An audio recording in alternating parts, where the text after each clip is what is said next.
So అలానే ఇప్పుడు ఈ నెంబర్స్ ఉన్నాయి కదా, పాజిటివ్ నెంబర్స్, నెగిటివ్ నెంబర్స్ అన్నీ ఉన్నాయి కదా. సో ఇప్పుడు వీటిలో ఐ మీన్ జిగ్జాగ్గా ఉన్నాయి ఈ నెంబర్స్ అన్ని. సో నేనేం చేద్దాం అనుకుంటున్నాను, వీటిని సార్ట్ చేద్దాం అనుకుంటున్నాను. సో సార్టింగ్ అంటే అసెండింగ్ ఆర్డర్ కానీ డిసెండింగ్ ఆర్డర్ కానీ అలాగా. సో ఇప్పుడు నేనేం చేద్దాం అనుకుంటున్నాను అంటే, సో ఆ సార్టింగ్ కూడా మనం స్ట్రీమ్స్తో అచీవ్ చేయొచ్చు అనమాట. ఐ మీన్ సార్ట్ చేయొచ్చు. సో మనకేంటి, list of integer sorted numbers.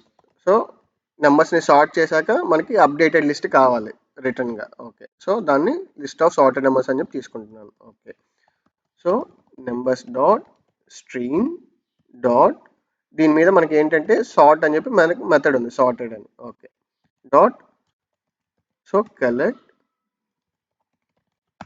Collectors dot to list అనమాట. ఓకే, సో దీన్ని ప్రింట్ చేసి చూద్దాం. సార్టెడ్ నెంబర్స్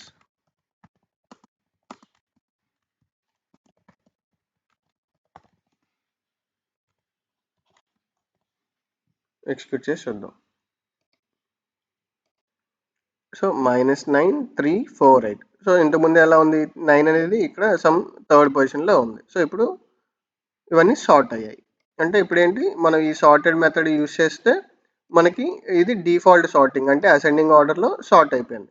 సో అలా కాదు, డిసెండింగ్ ఆర్డర్లో సార్ట్ కావాలి అంటే మనం ఇక్కడ కంపారేటర్ ఇంప్లిమెంటేషన్ ప్రొవైడ్ చేయాలి. అంటే అప్పుడు మనకి కస్టమ్ సార్టింగ్, మనం ఏదైతే ఆర్డర్ ప్రొవైడ్ చేస్తామో ఆ ఆర్డర్లో సార్ట్ అవుతాయి అనమాట. సో అది కూడా ఇప్పుడు ఒక ఎగ్జాంపుల్ చేసి చూద్దాం.